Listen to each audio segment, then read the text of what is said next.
Hello, everyone. My name is Cynthia Jackson, and I'm the Executive Director of the Educare Learning Network.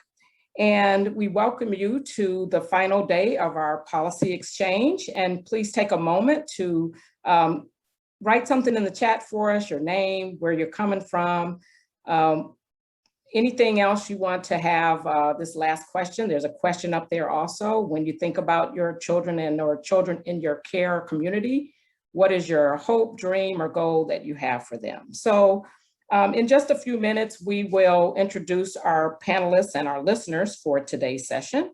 But I'd like to just take a moment for those of you all who aren't as familiar with the Educare Learning Network and give you just a bit of information about who we are and just to get us started here. So the Educare Learning Network represents nearly 4,000 infants, toddlers, preschool children, and their families that attend our comprehensive center-based early care and education programs, which include Head Start, Early Head Start, that demonstrate positive child and family outcomes.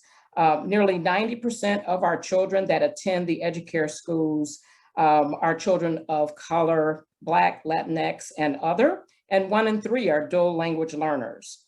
We have more than 2,000 Educare staff that provide high quality early learning and care for children in Educare schools. And there are 25 Educare schools across the country that are independent schools, nonprofit, birth to 5, located in 15 states, DC, and on the tribal land on Winnebago Indian Reservation.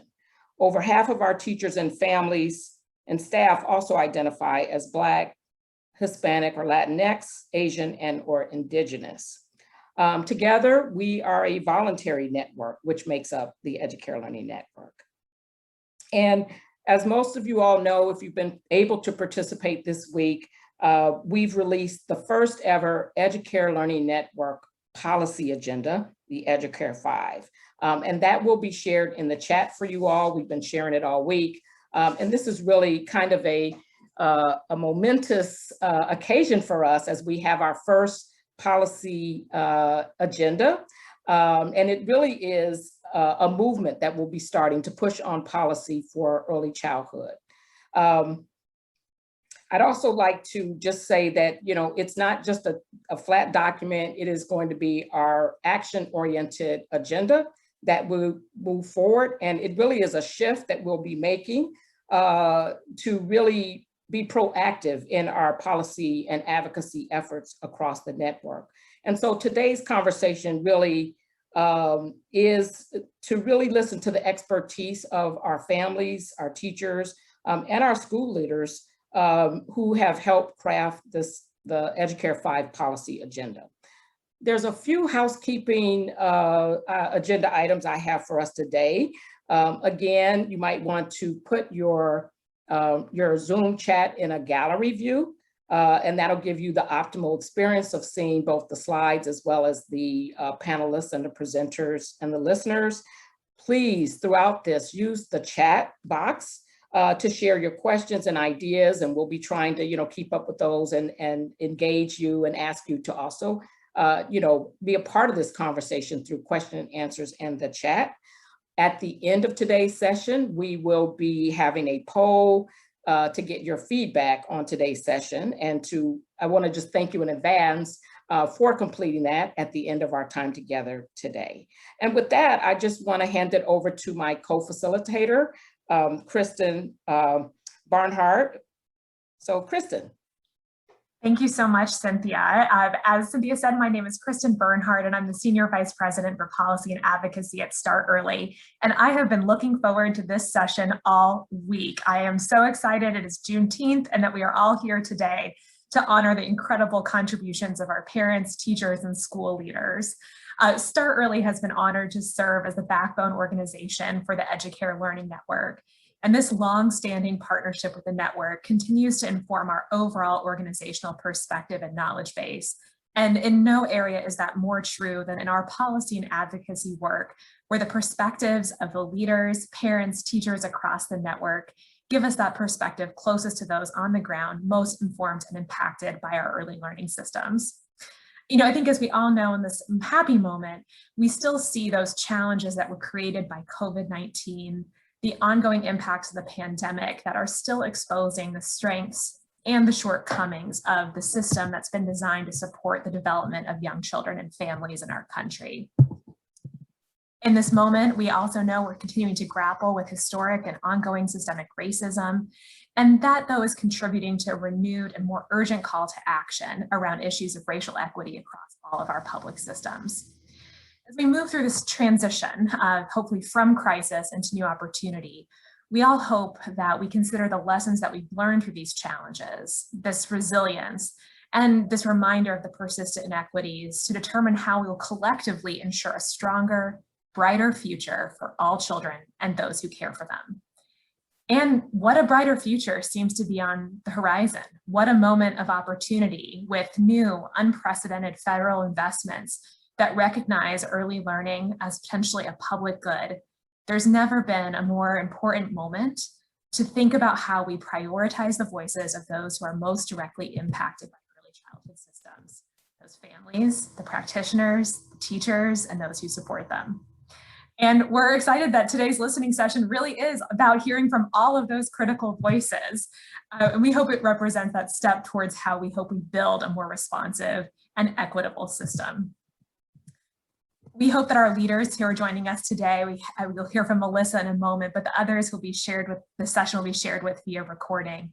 I see this as an opportunity to have a chance to listen from the stories, the ideas, and the lived experiences and recommendations of those at the center of our early childhood system. This session flips the script a little bit, as Cynthia noted, and it provides an opportunity for our guest, our federal early childhood policy leader, to pose questions to this virtual panel of families, teachers, and school leaders from Educare schools across the nation. We are so honored today to have panelists who represent all those perspectives from 4 different Educare schools, from Miami, from Denver, from Winnebago, and from Flint, Michigan, all represented here today. Cynthia, I'll pass it back to you to kick us off. All right, thank you, Kristen. So we will start with our panelists. Each of our panelists will introduce themselves, and they will also answer the question that we put in the chat for all of you all to answer or respond to as well.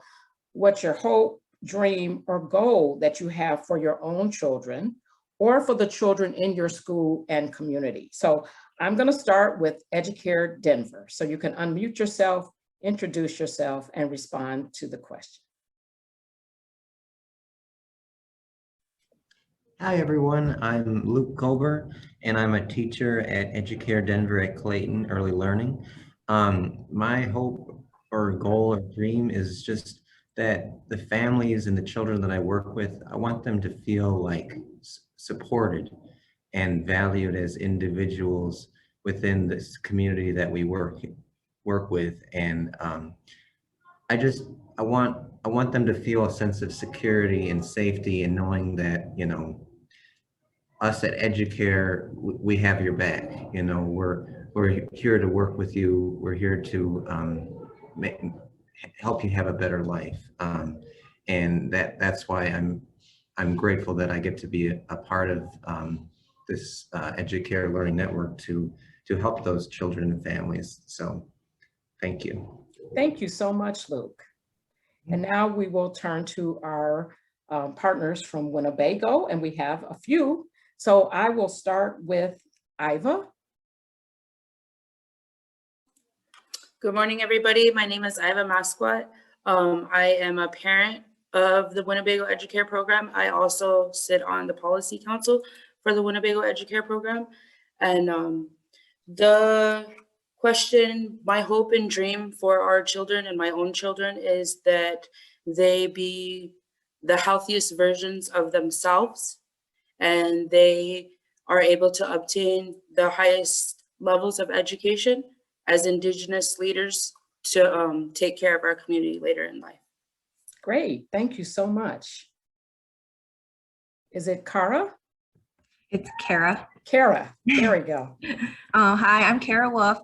I am from Winnebago. I am an enrolled member of the Winnebago tribe, and I recently received my bachelor's degree in early childhood, so I'm super proud. I've been a teacher here at Educare since 2014, so this is like my home, and I plan on being here for life. My goal for the kids here is there's a lot of stereotyping with us being on a reservation. So I want to like overcome that with everyone and have our voices be known. So I really want that for our children, and I want our culture to come back. I want them to learn our language. I want it to be positive no matter what, no matter COVID, whatever. I want our relationship with our children to be positive, and I just want us to work together and want us to get above that below average range. I want us to be more powerful as a whole. Thank you so much, Kara.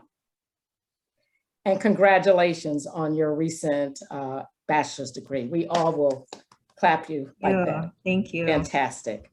Amy. Hi, good afternoon, everybody. Amy Lapointe, and I am the Education Director for the Winnebago Tribe of Nebraska, and I serve as the Executive Director for Educare. My hope for the children in our community is that as Educare, we set that stage for the children to learn. You know, we set the pace for them to move on into all the other places so that they become successful citizens in our community and help take over some of our duties, you know, that when as we get older, you know, they come in and take our place. Great. Thank you so much, Amy. Miami. Hi, I'm Darlene Abreu. I'm from the United Way Center for Excellence. When we're talking about goals and hopes for our children, I think that my goal right now for children, because of how we've been impacted by COVID-19, is the availability of early childhood education, and not just, you know, programs that are low quality. No, quality programs for these children, access to quality learning, and the availability of higher education.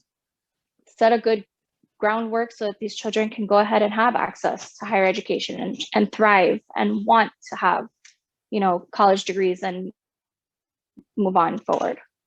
Great. Thank you so much, Darlene. And we have another representative from Miami. Hello. Yeah, my name is Beth Berglund. I'm the Director of Public Policy at Educare Miami, and we are housed within the United Way here in our community. So we have, you know, always have this like broader view than early childhood. So really excited to have this opportunity to talk about this policy agenda that considers the whole family perspective.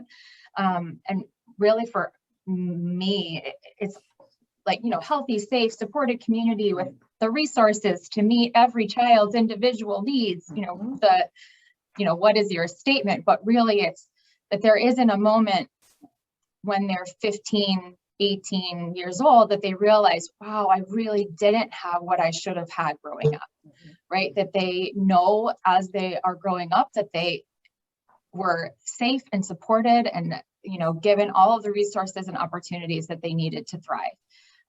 So for me, that's the goal. Thank you so much, Beth. And we do hear that, you know, over and over again, like people reflect on their earlier years and like didn't get the quality education that they needed. And so, you know, what we know about starting behind, right, is a reality for many of the children and the families that we work with as well. Thank you so much. And now we'll turn it to Flint. Good afternoon, everyone. I'm Janelle Jamerson. I work at the Community Foundation of Greater Flint as Executive Director of Educare Flint. So here in Flint and Genesee County, our vision or goal for all of our kiddos is that they're able to enter kindergarten healthy and ready to learn, that they are able to succeed in school, that they're prepared for and succeeding in post-secondary education, and that ultimately they're gainfully employed at a living wage. We see early childhood education as key to ensuring that trajectory for all children, regardless of their race, of their zip code, of their income. And we believe that this policy agenda that we're going to be talking a little bit more about today really gives us a framework to make this conversation not a conversation about Flint or communities like Flint, but about what's needed for, for all children, for all families throughout the country. So excited to have this conversation, and thanks for having me. Thank you so much, Janelle. And now we will turn it over to our listener. We have one listener for today. I will turn it over to you, Melissa. And before you go, Melissa, I just want to reflect and thank you for joining us. As you all have heard the latest news, it was declared Juneteenth Day today. And so all of our federal employees are not working today. And Melissa's here graciously giving her time to us. And Juneteenth is something that's been a long time coming. People have been hopeful for, and just for me, I think it's a time for us to figure out, what is it going to mean? What does that actually mean? And so it's an individual exploration of Juneteenth and what does that mean to our country and how will we be different? I think we're in a new era now, as we have witnessed over the last year and a half, the dual pandemic, that we talk about, not just COVID-19, but also social unrest that has come to the forefront in our country. And so having the president declare Juneteenth as a holiday provides an opportunity for this deep understanding of what it is, why it's important, and then what do we do so that this just doesn't become a holiday that, folks go off and, dance and barbecue or just treat it like some of our other holidays without some recognition of what has transpired to get us to this place. So thank you again, Melissa, for taking your holiday to be with us. So I want to ask you to introduce yourself and also reflect on your hopes and dreams as well for your children and those that you reflect and interact with and help us move forward from a advocacy policy system perspective from the Administration for Children and Families. Thank you so much, Cynthia. I'm honestly just very grateful and honored to be invited to this conversation. I was saying to others, this is the perfect way to spend Juneteenth holiday and be part of this listening process with all of you. So hopefully I don't get in trouble for being here today. But anyway, I would rather be with you than do anything else. I'm the Deputy Director in the Office of Early Childhood Development at the Administration for Children and Families, and I'm in Washington, D.C., and it's a beautiful day. And just reflecting on what everyone so eloquently said, what they want for their children and their community. I think for me, simply, it's just for my kids and the community, I just want them to grow up to be healthy, happy, feel loved, feel secure, supported, have what they need, you know what I mean, to be able to contribute to the community. I think that's probably what I hope for my kids, what I hope for everyone. So anyway. Great, thank you so much, Melissa. And we have a couple of other panelists that I am going to come back to from Denver.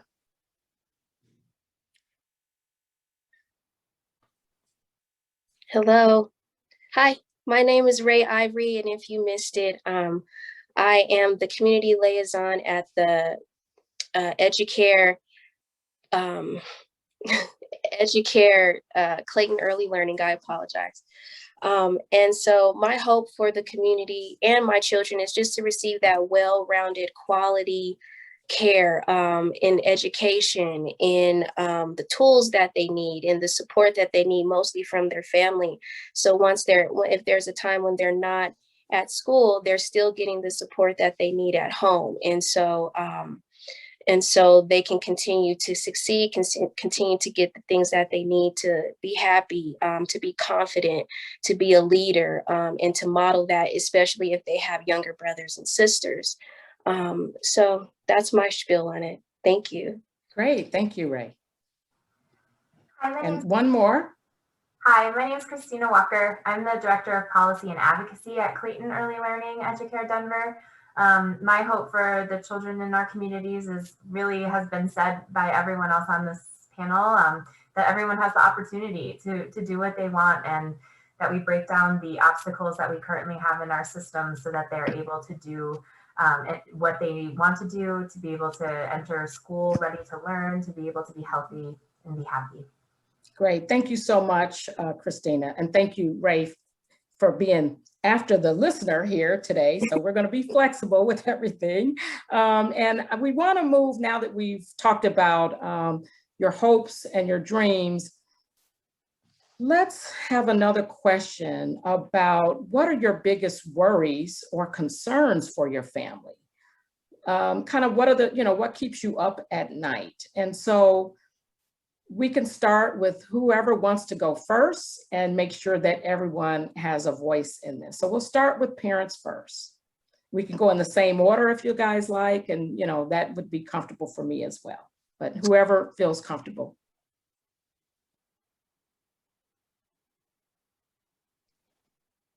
I'll go first. Thank you. Go ahead. Okay. Go When ahead. I got these questions last week, so I had a lot of time to like take them in and think about them. And one of the things that coming from an Indigenous woman, I feel that there's a lot of intergenerational trauma that I have carried.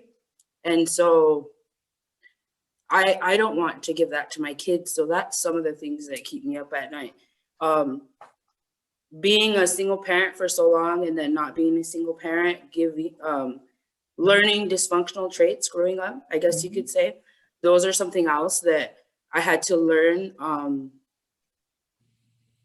use my spirituality to make sure that as a parent that I learn from like a program like Educare. What can I do as a parent to be better? What things do I need to learn that I have not learned?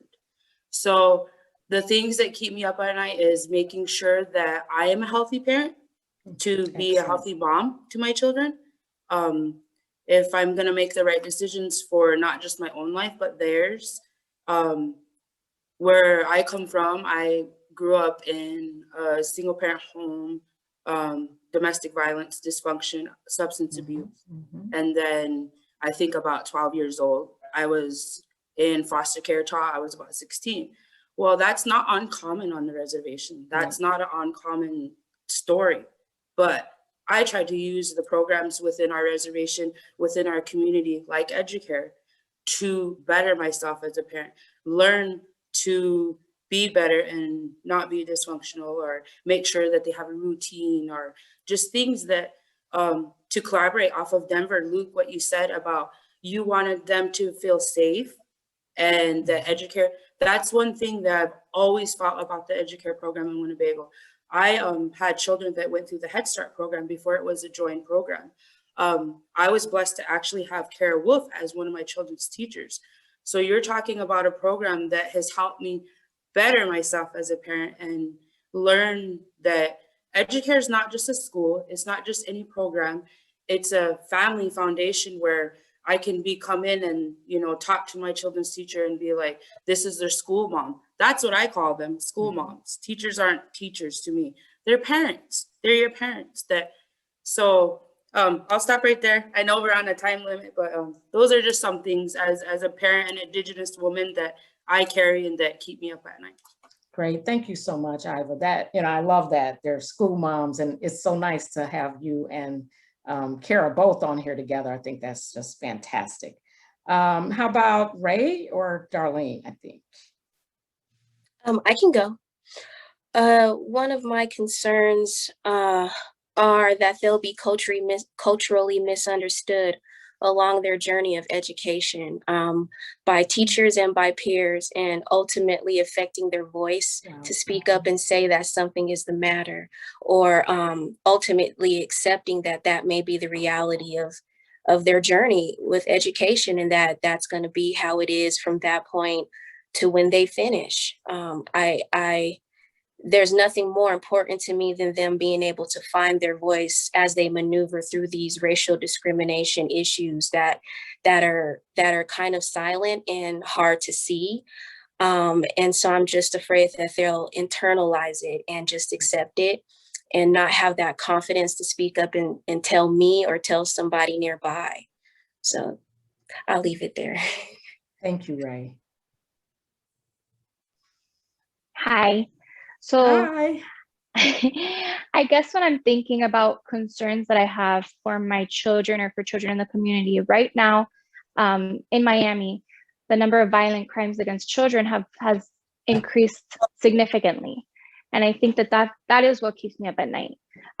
Safety of our children in our community, making sure that children are safe when they're at school, that they're able to make it to school, you know, safely, because right now there has been so many deaths of children, of very young children.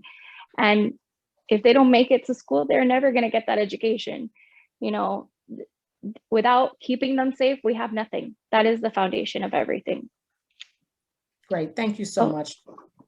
Were you finished? No, keep going. No, I'm good. I'm good. It's okay. Okay. I just want to make sure I didn't cut you off. I really appreciate that. And you guys, you know, I think we've all, you know, through this pandemic experienced so much loss also. So thank you for, you know, acknowledging and bringing that very difficult reflection to this conversation about our worries and our concerns. And now I'd like to also ask our other panelists, what are your biggest worries and concerns for children in your care and in your community as well? So we can, I can call on you or you can volunteer. Either way, it doesn't matter to me. Janelle? Yeah. Thank you. No problem. So, you know, for me, you know, the Educare Flint was founded as in response to the water crisis here in Flint. And, you know, we've been through the pandemic now. And one of my biggest concerns is that we're going to continue asking families to be resilient instead of, you know, truly interrogating the systems and figuring out how do we develop them in a way that can be responsive to the needs of families. I think it's admirable, you know, that so many of our families are able to continue to persevere despite, I mean, just unprecedented circumstances. But the fact that we expect them to and for our systems to remain the same is problematic. And so that's what I fear, is that we're going to continue to give this unstated message to families that it's something wrong with them, and that if they're going to succeed, then they need to improve themselves, not that we need to improve our systems. And it's something that honestly should keep us all up at night until we've figured out how to make sure that we're welcoming families into spaces that are made for them. I'll jump off there from Janelle. We're from Miami and we're in Miami. And so, you know, we have this, this resiliency conversation all the time with regard to natural disasters with hurricanes and stuff. And that sort of tone blends across all social services. It's like, well, you know, we're a really resilient community and we'll get past this. And I saw a quote really early on in COVID, and because COVID and George Floyd were happening at the same time, and it was like, we have to stop relying on the resiliency of the oppressed to like move things for them. It's like, we have to get past the idea that like people can just lift themselves up and be resilient for generations, that we have now decided that that is not the solution and that we have to make structural policy change in order to get past all of that. People can't be resilient forever. So that is like one of the things that I think about the most in the past year, is we have to stop relying on the resiliency of the people who are in our systems. Thank you so much, Beth. And I think Christina, we have one more, I believe. Oh, I'll pass it over to Luke. Yeah. Okay, that's great. To say, as far as my fellow parent at Educare Denver here, Ray had me thinking, where she was talking about that families would feel, or children would feel not kind of misunderstood. And it kind of made me think about like what they go through, the, you know, maybe the racial inequalities that they might experience. And, you know, as a white male, I thought I understood that for, you know, at least a little bit, working with this diverse population for, you know, 6 years now. But I think it's one thing to how they experience it within the classroom, but you don't know what it's like outside of the classroom into the actual world. I guess I really had a wake-up call. I recently got married to a woman of color, and I guess I was kind of woken up. I'm like, wow, I had no idea this is what they go through in their actual daily lives, in their families. And I think that's why I think teachers and staff at our schools need to be better, have a better way of understanding what they go through. So I think, I guess a concern of mine or a worry is, especially now with COVID, where we're so limited in our connections that we can have with families because of social distancing and everything, where parents aren't allowed into the building yet. That's where I've noticed that it's even harder to build those connections and get to know your family, where they're at and what they need and how we can help them. So that's been a concern of mine, and it's been recently on my mind a lot.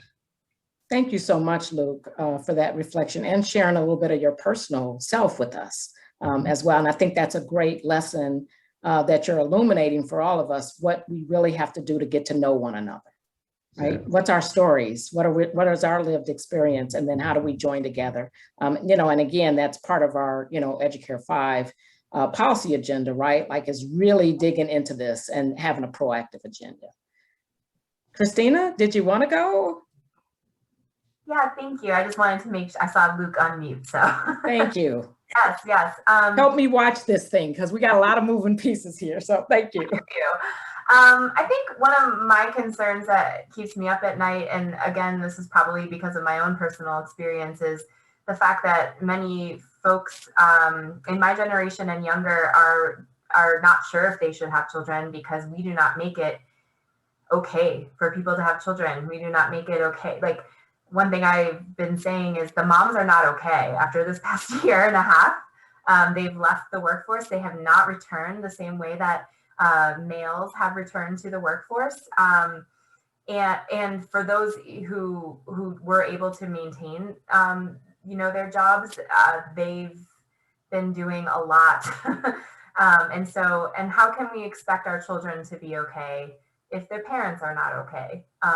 And we do not support, we do not have paid family leave. We do not have affordable childcare. We do not have enough childcare. So I just think there's so many people who I know who are delaying having children, or decided that children it's just not for them because it's too hard. And that's just really, in my opinion, that shouldn't be the reason why you choose not to have children. There's lots of reasons to choose to have children or not to have children, but because it's too hard in America, it should just not be the way we operate. Thanks so much, Christina. Thank you all panelists for sharing your hopes, your dreams, and now your concerns and your worries and things that keep you up at night. And so I wanna just pause for a minute and have Melissa as our listener today. Any reflection on what you heard, themes from the panelists that you might want to just share with us? Thanks, Cynthia. I just really appreciate hearing from that. And it's just really interesting to think about it just at multiple levels, about how so much of the concerns or worries are, you know, at the individual, like parents thinking about their children and growing up and what they'll need to be worried about for them, all the way, you know, to how they'll be treated at school and then in the community. But I also am struck with, it's a systemic issue, right? So this, I always was thinking about it as this quote, you know, the system is designed to get exactly the outcomes it's getting, right? And so that's sort of where we are. And just really thinking about the need and the opportunity, you know, at this time, you know, as we say, to really, really pay attention to that and build it better. So anyway, just thank you. That was just really illuminating. And you know, the fear in some places, right? In communities, I also heard that about the violence for some children, and what they have to grow up with is not the same across all families and children. So.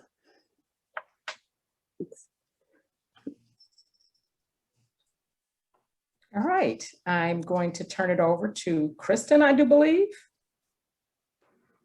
Oh, I think I might have a question, right? Oh, yes, there we go. Turning it over to Melissa, our listener, to pose the next set of questions. Got it. Actually, it's great because it was, you know, a great conversation to really think about those systems kinds of issues. So I think the one thing about COVID-19 it has highlighted the system's challenges in every state and community. So I would love to hear how have the supports for young children and families responded, or really how's it been in your state or community? And I think hearing about positive and negative experiences would be really, really helpful. And think it would be great to start with the school leaders, if we start with your perspective first, and then if others can chime in. And I will say, Kristen and Cynthia, I'm on my phone, so I have a hard time seeing my internet drop. So if other folks are wanting to speak, if you can help on that part, that'd be great. Okay. Thanks. I mean, I'll jump in. As a policy person, I'm constantly asked, like, what's coming next? What relief is coming? What are the, which communities are opening their rental relief programs? We're in this constant struggle to keep up with all of these programs that are opening and closing. But we realize that without them, without all of the federal relief, the families in our communities would be decimated right now. That if the federal relief that had come down, like if we didn't have federal relief checks, if we didn't have extra unemployment weeks, if we didn't have all of these things, every single one of our families would be in trouble right now. And I just want to really highlight, like the child tax credit that's coming up in a month, those payments that are coming up. Our governor just ended our federal unemployment weeks. And so 15 days after those $300 a week checks, families are going to start getting these other checks. So if the federal government hadn't stepped in at the times when it did, we would be really in trouble. And I don't think people realize how impactful it was for a community. I am constantly hearing, well, how are we going to pay for all that? And it's like, what, do you not realize the cost of not paying for all that? So from our perspective, the thing that really changed was the fact that people were responding with cash, that it wasn't just like, a phone call you could make for mental health supports. It was cash in people's pockets. And for us, that really was the most critical piece for our community.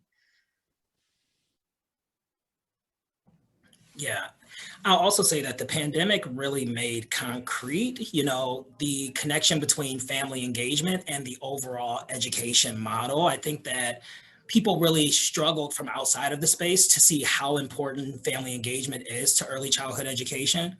In the pandemic, operating virtual classrooms, we moved beyond this concept of family engagement, but to really this concept of family partnership, right? Where teachers and parents are working together in the most intensive ways, with the parent in their natural role as the first and most important teacher, as the first and most important advocate in their child's life.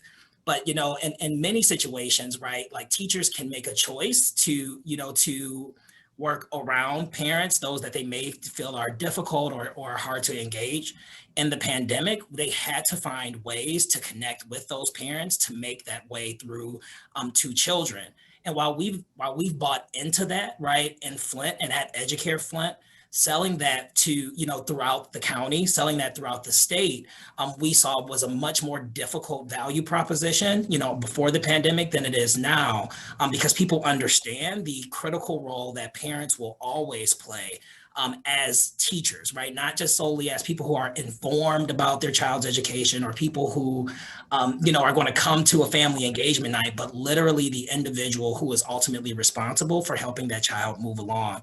And so, figuring out how we sustain a lot of the supports that we created, to continue to be empowered by our parents to serve their children, we need to figure out, how we maintain those post-pandemic.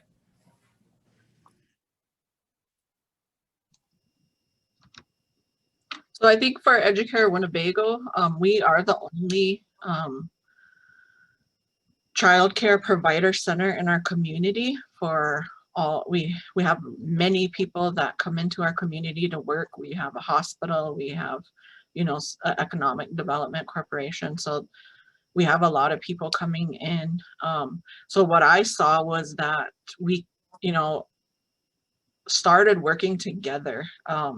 You know, we unified together. Educare, every time, you know, something came up, we ran it through the health director. She, you know, based off of CDC guidelines and all of that, made sure that, you know, what we wanted to do to get reopened so we could provide those services was adequate. And I feel like, you know, we were put on a curfew, 7 o'clock curfew. We had to be in our yards, you know, in our homes for a few months during the summer, you know, and so a lot of getting used to things like that. But I feel like our experience was positive for our community, that it showed, you know, how much working together instead of separate.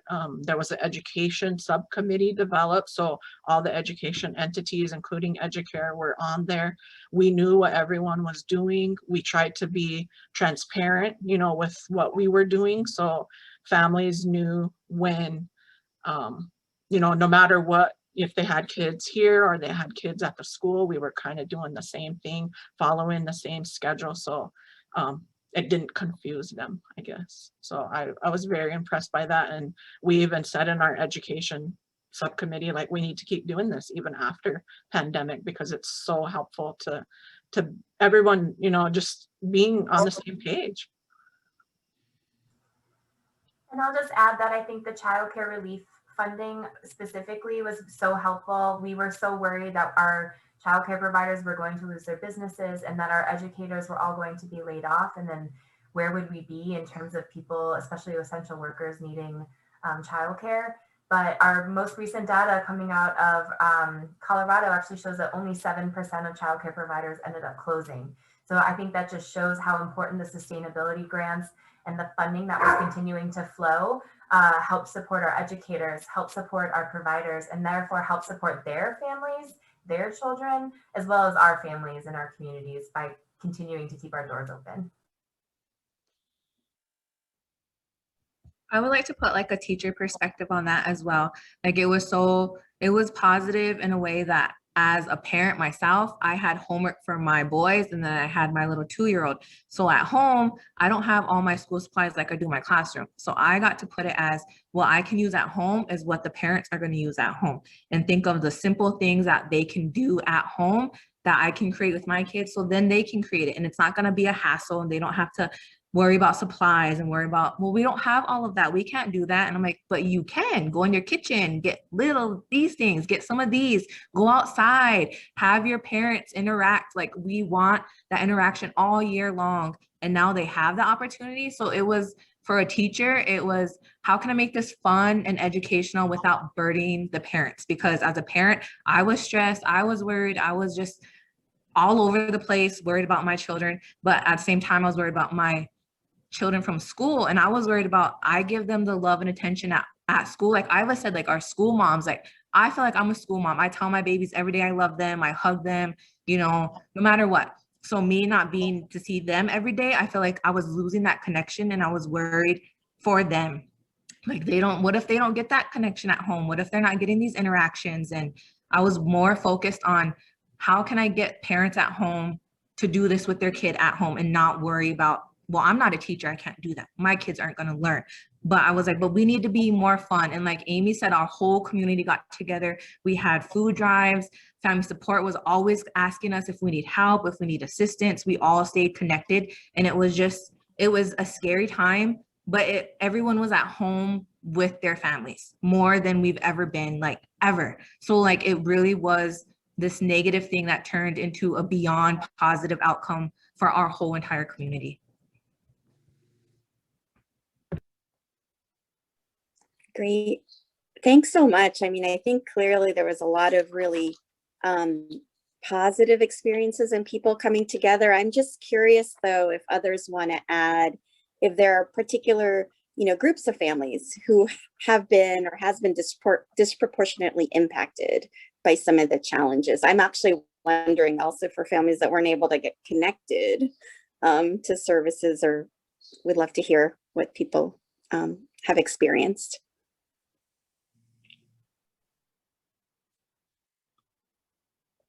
Well, one thing I feel like a negative thing is a lot in our community, there are a lot of foster children who are with their grandparents, and grandparents don't use Facebooks, they don't use emails, they just go by the phone or their newspaper. So it was hard to connect to those parents and get them the supplies and get them the resources because, you know, they're elderly, they just want to be at home, you know, they don't have those things. So, or the parents and families that don't have cars that couldn't get to the food distributions or couldn't get to the hospitals. And I feel like a lot of those negative things, our community helped out with those and always asked questions and made those phone calls. And it just comes down to like social media aspects and how we can help the younger parents and the grandparents. Yeah, you know, I'll say, you know, the COVID-19 pandemic took a huge toll on Black and Brown communities. And as a Black majority school, we experienced just an incredible amount of loss among our staff, among our students.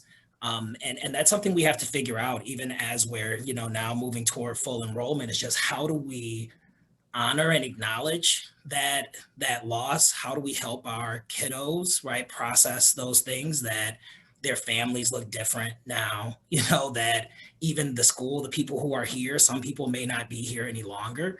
And then how do we also give our staff, right, and our families the space to also process those things in a safe way? So I'll say that that's definitely one of the negative aspects of the pandemic that's weighing on my mind heavily as a leader, is just really figuring out how we acknowledge that space that's going to be very open for a while for our young people and our families.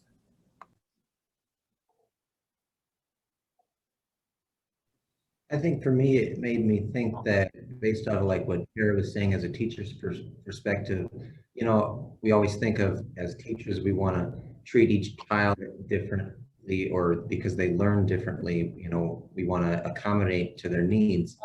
But it's just the same with families. You know, each family's needs are different. So whether they are younger or older, or they're of a different race, or they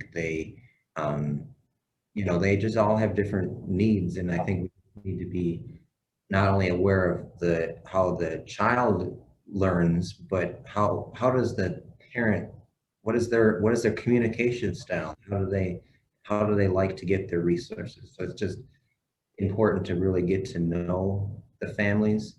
And I just really thought that was an important highlight as far as saying how, you know, don't let the grandparents get forgotten about, because we're always like, well, you know, we can use this, you know, technology stuff, but you know, they might not always know how to use that or have the access to that. Or they, even for younger families, they may have it, they may know how to use it, but they might not necessarily have the best access to it because of the, you know, what kind of resources or income they have. You know, they may only have, you know, so much data to use to, you know, watch a Zoom circle time that your child's classroom was doing. So it's just like getting them the computers or the hotspot or Wi-Fi for them to be able to have that access.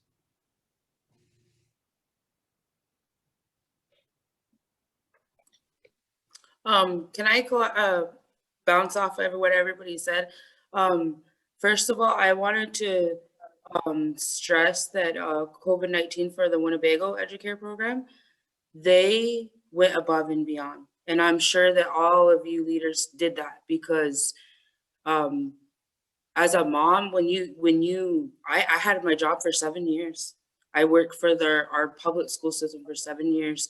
And as soon as Educare shut down, I had no more childcare. I could not go to work. I lost my job.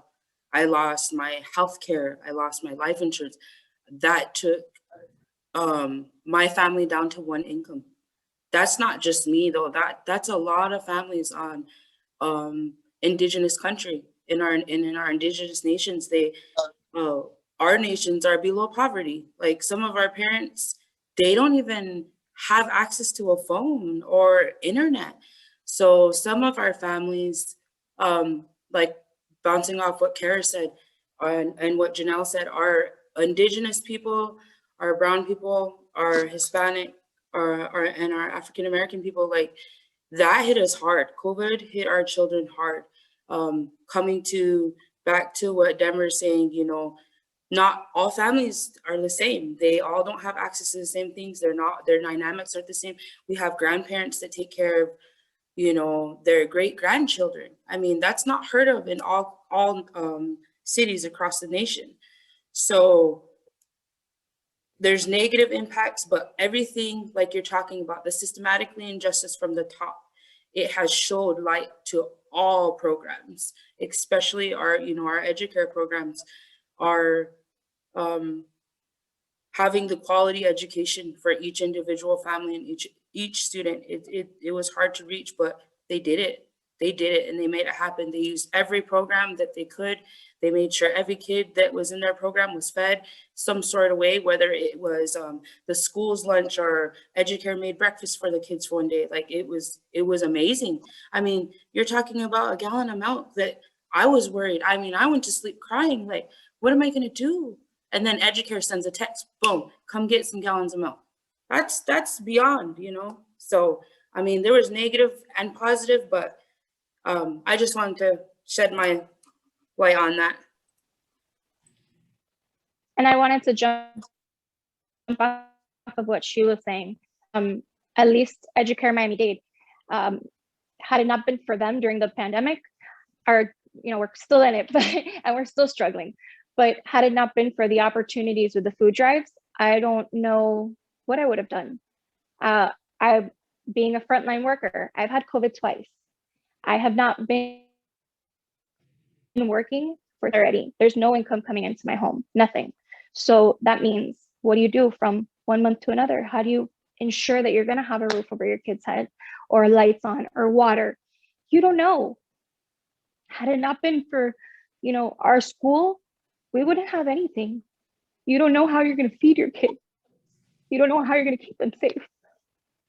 And that is the reality that most of our families are facing, because our concern is our children. They come first. Our needs go second, always. But as a parent, your kids come first, and you want to make sure that you can give them a house, water, electricity, food. You have the ability to cook for them. And had it not been for our program, having cooking experiences for our kids, you know, via Zoom, that we could go ahead and they provided us all the supplies and we cooked a meal with our children. You know, they gave us those little glimmers of hope during the darkest times. And if we hadn't had our children at the school, we couldn't benefit for something like that. You don't know where you'd be. You don't know what situation you'd find yourself in. I just want to chime in really quick, and because that really touches my heart and I resonate with what you're saying, because I recently got hired to a nonprofit organization in Denver called the Reciprocity Collective. And we serve marginalized communities and mostly the homeless communities, people in shelters. And so I see the families that have the little kids in the shelters, the families that kids aren't taken and they're all staying in a car, but the mom's still working and no kids are in school yet. They don't have phones, they don't have computers. So they come to us to help get that other side done of setting up food stamps, of finding these resources. And it awes me to see how, because Educare is great, but it just amazes me how it's not penetrated into the shelters like that. It's not, some of those parents are so traumatized and trying to keep up with all of these things that it kind of, it's hard to plan to keep those things together. And for some of those kids that are in school, school is a safe haven. School is a getaway. School is the place where they feel safer than where they're at with their parents. So I consider those kids a lot. I wonder what could be done for them, what more could be given, or to just give that awareness that there are other avenues to take, or maybe another avenue needs to be created just for those kids whose parents are in that circumstance to where they're like, I don't know, I'm staying in my car, I barely can keep my phone on, my kids need to be somewhere, but even if they were in school, then they're out because they're sick, and then they got to stay out for a longer period of time because of COVID. It's unbelievable. And so I really understand that. And I just wanted kind of bring awareness to those children who are still in shelters and parents that are trying to make it. I think that Denver has done a great job at trying to meet those families halfway, especially Clayton Early Learning. But I always can see that there could be more done, only because of this eye-opening job that I have, to where I'm seeing to just how underserved there are of kids that are staying with their grandparents. I often go to like a nearby food bank like Metro Caring to set up shop, and we help people come up and birth certificates, whatever it is that they need. But some of them are having to walk in the hot sun, get the food, carry it back, all with little ones. So school saves lives. If there was a way to make sure that there could be a way to penetrate those communities and shelters, to help get those kids to a safer place, or get those kids to a place where they just feel like, okay, that would be great. But I just wanted to bring that up because it's something that's on my mind all of the time. And I'll just leave it there. Ray, your words are incredibly powerful, and schools save lives. I mean, I think if there's something that's going to ring with all of us, that has to be it. Melissa, I'd love to just invite you to reflect on what you heard. So much, I think, stood out. Would love to hear from your perspective. Wow. I mean, I definitely will not be as articulate. That's very powerful in terms of the range of insights. I think that the programs and the teachers and the parents shared. So I'll say a couple high level things, but what just definitely struck me was the importance of having that place. I think I love the quote about having a glimmer of hope during the darkest times. I mean, I think that's what I was thinking to myself. Early childhood education programs like Educare and the places that can connect with families during potentially the worst of times is what is like the lifeboat, right? The life preserver. And so that the thing about that school saved lives. And then from the very beginning, one of the comments was about, thank God for the COVID relief funding, because that is one of the things that enabled programs to be able to do that work, right? It really needs to be this sort of ongoing support that I thought was really fundamental to allowing for that creativity and innovation and family engagement and all the different strategies that the other programs were really doing. And I think there was just a remarkable story. I know we were talking about resilience earlier, and sort of like a little bit of, we don't want to lean too much on having everyone to have to be resilient, but I think people were really expressing, I think, ways in which community came together, and that was positive, but also worries about other families, like families who are living in homeless shelters, or even some of the grandparents aren't. So it's sort of like a hope and concern message, but the need for resources and support to make that happen. I guess those are the things I was thinking about. Thanks, Kristen. Absolutely, Melissa. And I think it's a perfect transition, because what I heard too was a re-emphasizing the core of what we know about what high quality early learning can do, but then really seeing that as a hub to what families need that may stretch beyond what the general public might think of when we say high quality early learning. And that's a perfect tie-in to the Educare 5, which, as Cynthia mentioned, is our recently launched Educare Learning Network policy agenda. And at a high level, the Educare 5 are the high level 5 policy priorities for our network. And they are universal childcare and early learning, stable and supported families, a thriving early childhood workforce, healthy and supported children, and strong early childhood systems in every community. And just like reflecting on that last question, I think our panelists hit on what that looks like actually in practice, and what happens when those things aren't in place. And just amazing tie-in to where we hope to be going with the Educare Learning Network's policy work. We have 2 questions left that Melissa is going to pose, and we have about 10 minutes for each question. And while we'd love for everyone to get to answer every question, probably, Melissa, we have enough time for maybe 2 to 3 respondents for each of your questions. So I'm going to turn it back to you to ask the final 2 questions from the panel. Okay, great. Thanks, Kristen. Okay, so with respect to those priorities highlighted in the new Educare Learning Network policy agenda, what will help alleviate the challenges and issues that you brought up today? I think which priorities will help us really realize the hopes and goals for children that we started with? And I really did want to start with the parents, if you can respond first, at least we have, and remind me of time too. So thanks.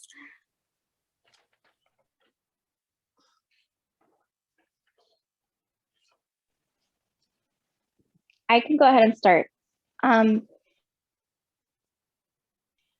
think if we, the recommendation, the goal number 2, which was stable and supported families, I think the one that struck most with me was to expand investments such as child tax credits to foster financial security for families with young children.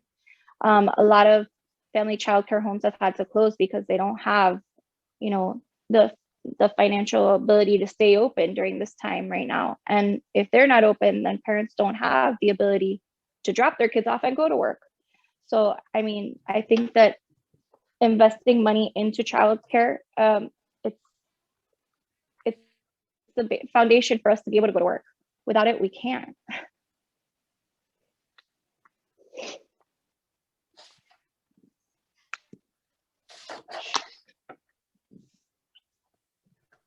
Anybody else want to jump in with priorities that you want to highlight?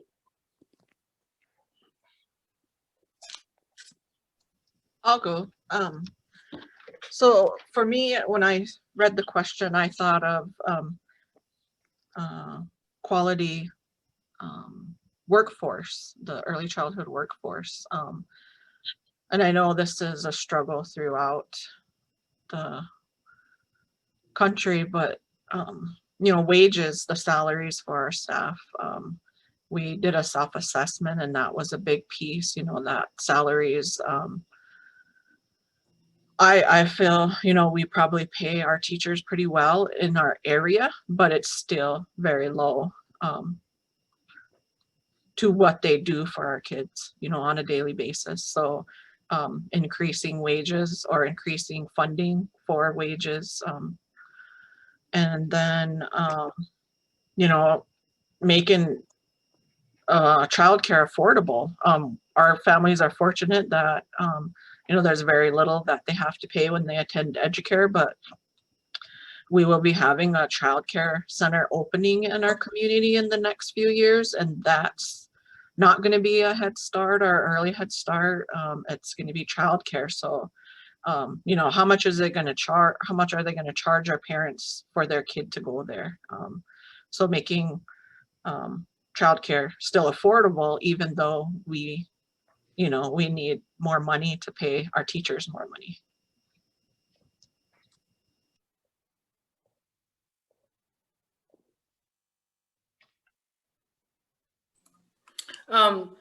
I have, when I look at your 5 pillars or the 5 priorities, I think that a lot of education systems within the Indigenous communities are underfunded. I guess that's how I can best put it. Collaborating off of what Amy said about our teachers and staff here at our Educare program, I mean, they get paid a reasonable amount, but we're talking about after COVID, there's so many things that each individual, like us sitting right here, we, you know, expenses that we didn't have to worry about before. And I honestly feel like I don't feel like our teachers are paid enough. I mean, I don't think that any teacher, any educator, but in Educare Winnebago, they go above and beyond. Like I said, they're not just teachers. I had a lot of children. I have 8 children, and my children have come through this building, and they're not just a student, you know, that's their school mom or school dad. Like they're with my children more than me sometimes if I have to work. I mean, and I want them to be able to come employed happy, I guess that you could put it that way. And I mean, it's not like they ever make me feel like they're not happy, but I know that giving them higher wages would give us more of a leeway to have quality education. I guess you could say that. So I'm not too good with my words, but that's how I feel about it.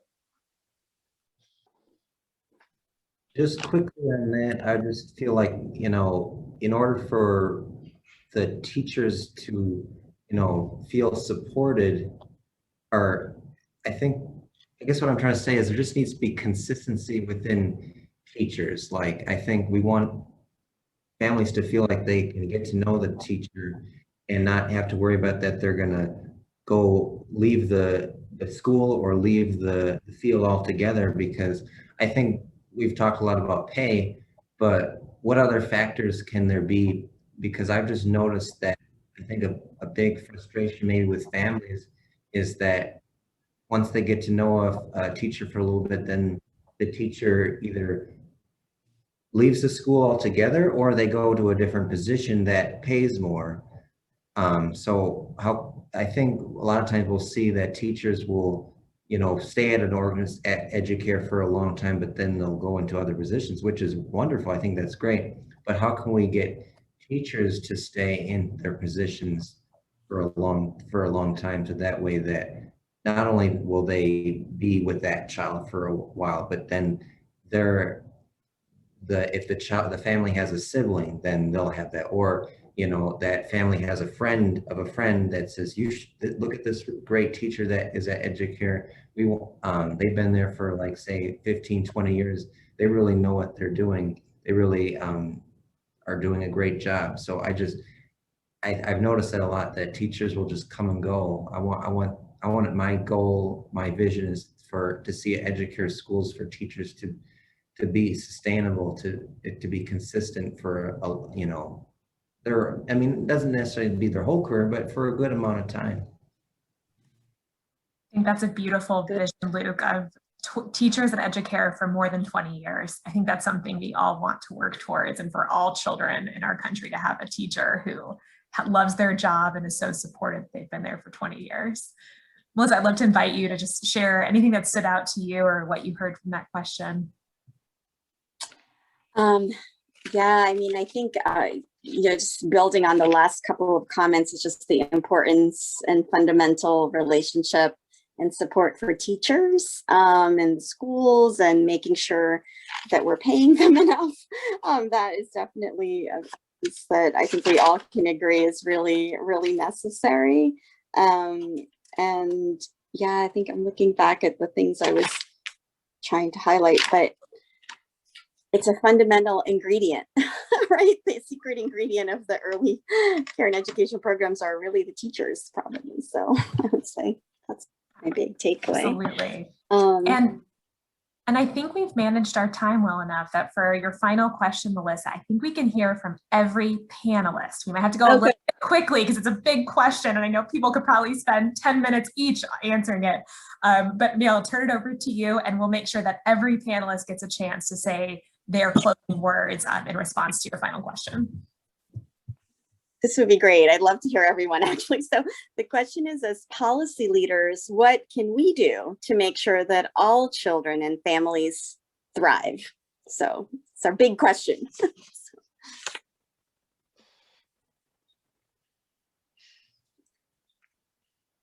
And really, I guess, yeah, anybody who wants to start, what can we do together?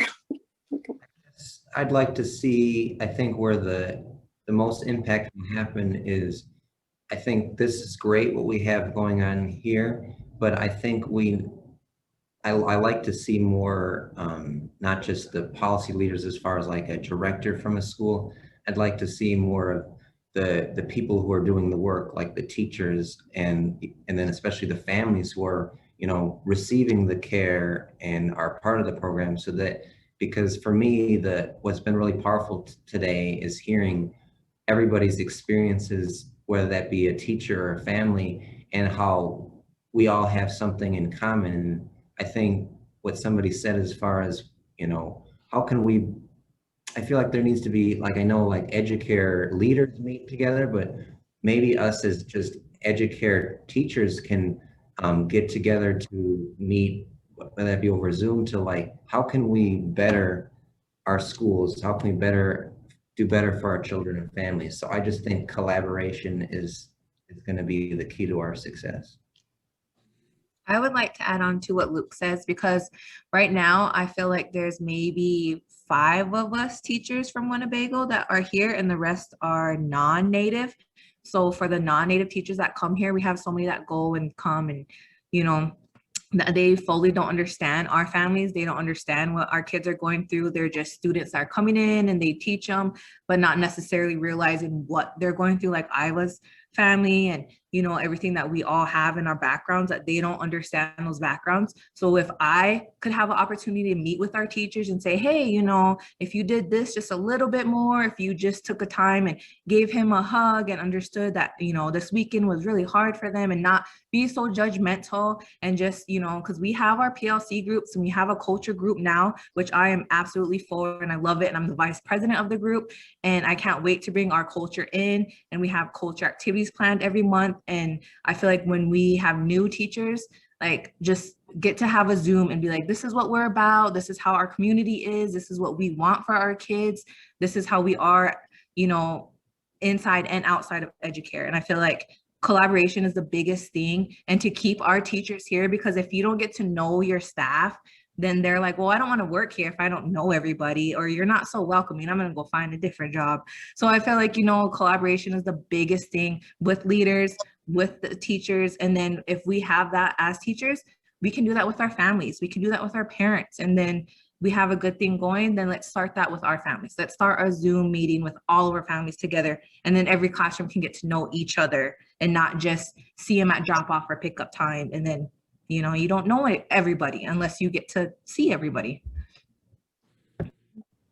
Yeah, just building on that, I would say, you know, centering the perspectives and experiences of families in all of our policy decisions. You know, there are a number of Educare schools that have parent ambassador programs that are, you know, completely full of phenomenal parents who have perspectives on how to improve, you know, policies and systems, but they're only a small representation of the full Educare community and the broader communities that they exist in. I think that we have to be careful when we're designing policy to build in a validation step that goes back to the individuals or the end user. And our parents are, you know, from my perspective, the best validators of policy, because they can let you know from their own experience within the context of their own lives what those changes will mean to them. And we are often, as professionals, privileged to be able to push back against policies that will make our jobs more difficult.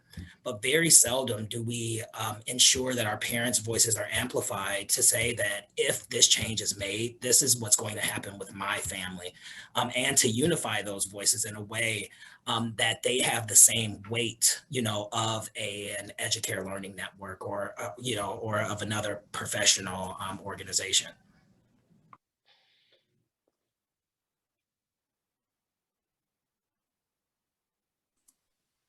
I think as, oh, go ahead. Sorry. Okay.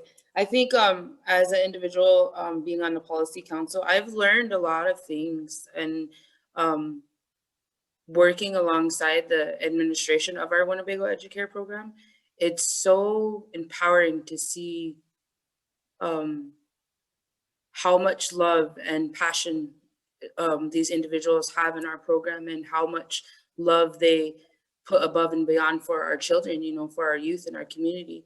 And I just think as what I can do to help families thrive is just staying involved like I do as a mom. You know, I make sure that if someone comes new, because we're greeted at the front door of our Winnebago Educare program, there's always a greeter. Someone always greets us every day, greets our kids. So it's nice if there's a new face, you know, I'll say, and there's some parents that aren't involved. They're just not involved. But it's like off of what Amy and Kara had said, it's like, you know, we all know each other. So sometimes my sister will come and be like, I don't even know that lady. And I'll be like, oh, that's so-and-so. She's a family support worker. She just got hired, you know? So it's nice to have a relationship, not only with our administrators, but the teachers and the family support workers and the teacher assistants. So that's what I think I can do to help families thrive. So, you know, I know a lot of people within the community, a lot of parents. So just to be kind of a middle person for them to feel comfortable. So say, sort of in the perspective of the space we're in the country, being able to really take advantage of all of the investments and opportunities that the administration has proposed. We have just about 500 children that we serve in our community, but there are 500,000 children in our community, and trying to figure out how to duplicate and replicate the amazing things that all of these parents and teachers have shared about the environment that their children are going to school in, and trying to make that the norm and not the demonstration for all children in our community is really the big thing, right? Like, we have to be able to take this thing and make it available for all families. And I've been working in this space in Michigan and Illinois and now in Florida for almost 20 years. And I have never seen a moment like this. And I think that probably Cynthia is nodding her head. And, you know, we have never seen an administration that put forward a families plan like this, that had child tax credits giving to families. You know, we just need to be able to like squeeze every drop we can out of this moment, because it's going to pass us by. And, you know, the next administration, the next Congress, whatever it looks like, we have to do this now, and we got to stop talking about it and do something.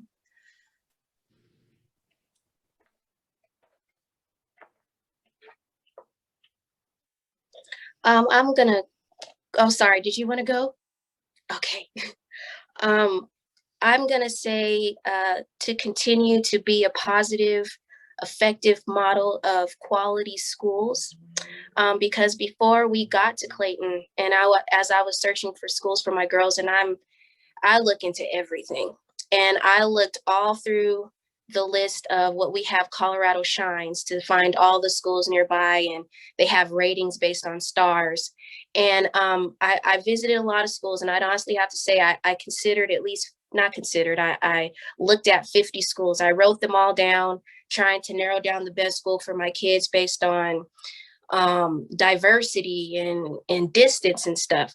And so one of the schools, though, that I saw, every single question that I asked during the tour, they were operating on a minimum requirement level. And I was worried because we weren't accepted into a school yet. I was going to start a job soon. And every single thing that we talked about and that they showed me, they're like, well, state only requires that we do just this. State only requires that we do just that. And I'm like, this just cannot be. I can't even. So I'm hoping that as Educare continues to be a good model, an effective model for other schools, that it eventually turns into a policy change to where there's a higher standard of requirements for a child care facility, because some of those schools out there are just scary. And I was worried leaving there. So that's just one. And then the other thing too is the compensation for teachers. I know that it's going to take a while to figure that out. But in the meantime, I'm hoping something can get figured out to do, because compensation can mean other things that aren't monetary, but still meaningful. So I'm just hoping that there are other things to figure out for the teachers, because teachers are definitely born, they are not made. There have been days when I've dropped my child off and I'm like, my goodness, you have got a day ahead of you. And I'm just thankful, and I'm thankful that they treat them right, that they're not being mistreated. And it's just, I really hope that we figure the turnaround, and we figure out the turnover, and figure out how to better compensate our teachers before there is some kind of big change to where there's this higher pay for them. But in the meantime, just figuring out other things to do that aren't monetary, but still meaningful, still impactful, still lets them know that we appreciate them. And yeah, Luke, when we transferred my baby from Luke's classroom, because she turned 3, I gave the teachers, cups and a card just saying thank you, because some teachers just are different and some schools are different, and I know that they don't get the pay they deserve. So I'll just leave it there, but those are my 2 biggies. I'll leave it there though. I was just going to add on to what Beth was saying. For, you know, our community, like I said, we are the only center in our community, and our early Head Start side has probably about 50 kids on a waiting list. And once you're in early Head Start, you don't leave because there's nowhere else to go. So expanding the services. I mean, we would love, you know, we're going to get a daycare, but then again, you have to pay for that. But, you know, we don't have any room. We're at capacity and we serve 191 kids, but there's still a huge need to serve more. So I love the universal, you know, the early learning universal. I just wanted to go off of what Ray said when she stated, you know, that she sees, there are those days that you drop off your kids and you're like, good luck. It was rough this morning. Good luck for you today. And I think giving parents, at least at our program, there were roundtable sessions when we were able to be, you know, more face-to-face before COVID, where parents were able to go and kind of like have this verbal diarrhea of everything that they're going through with their kids. And like, kind of, you let everything out and you have other parents that are going through the same thing. And every single, you know, roadblock that you're hitting with your kids because, you know, how do I go around it? Having a family support system at your school that tells you, you know what, they're going to have this training next month. You know, I think you should sit in on it. It's going to give you some tools to deal with this, but you also have the support from other parents. And I think that having another parent to lean on when you're going through something tough is really important. And without, you know, it takes a village, and without the village, it's very hard for you to do anything right now. And that's what's going to help us thrive, is coming together. You know, everybody has said about how the pandemic has made us come together as families and rely on other people. Well, you know, our family is our entire school. Our school is our family. These teachers are our family. You know, it's like Iva said, the other moms, your school mom, your school dad, but they're more than that. You take them and you have them in your hearts. You know, I have 2 girls that have already gone out of the program and my son is currently in it. And I see her teachers, or their girls' teachers, and it's like I'm seeing my sister, my brother, my cousin.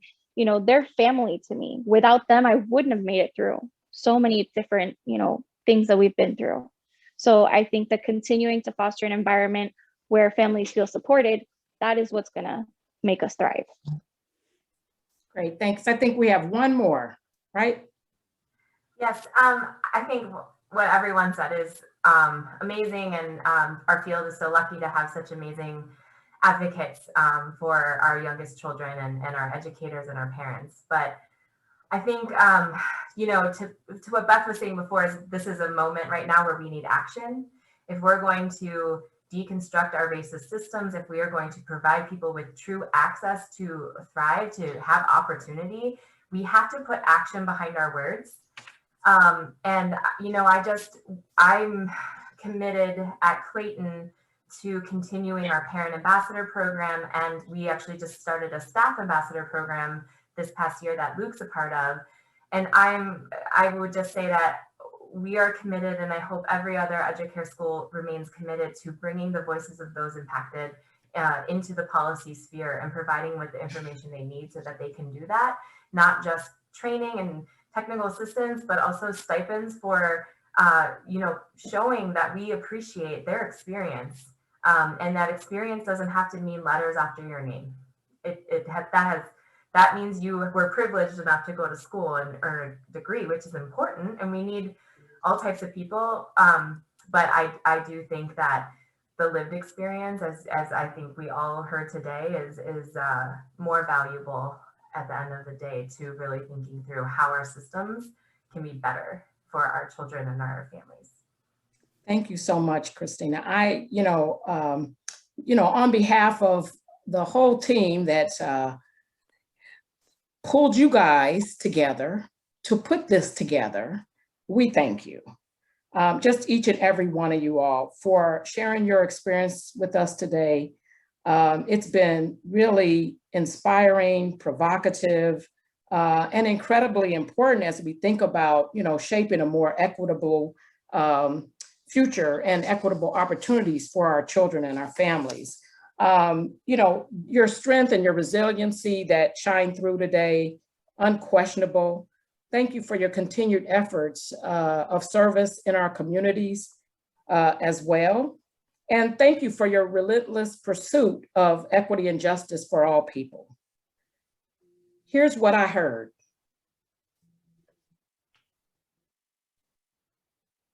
Schools save our lives. Glimmer of hope. Build in a validation step with parents. Make it the norm, high quality early childhood, and not just demonstration projects. Nothing about us and our children without us. And why should parents have to worry? All of these powerful quotes came directly from you all. And there's a whole lot more that you said that I was not able to write down and capture in the moment. The last one, and Christina, thank you for this. Let's put some action behind it. That is the Educare 5 policy agenda. And our behavior to change, to include the voices of our parents who are the consumers and who can choose. As Ray said, right? She looked at 50 different places she could send her kids. We just thank you. We thank you and know that we will be following up with you all to continue to engage you all in these conversations. Melissa, thank you so much for joining us as our voice and as our listener and as a person who we know takes this to heart and will share what you've heard today with your colleagues at the Office of Head Start and at ACF. We want to continue the conversation on the Early Child Connector, and you can join it by just, hold on, let me see, this poll just popped in front of my eyes. So the ecconnector.org, and I should know that by heart, and I actually do, you guys, but I just really keep it real for you all, right? And then also finally, please, I have 1 minute. Please close with the session evaluation. Your feedback is so critically important to us as we move forward, other convenings and activities, and also as we continue to activate the Educare 5 public policy agenda. Once again, thank you to my co-host or leader, Kristen Bernhardt. I so appreciate you keeping me on track today also. And again, for everyone, thank you so much and have a great rest of day and weekend. Thank you.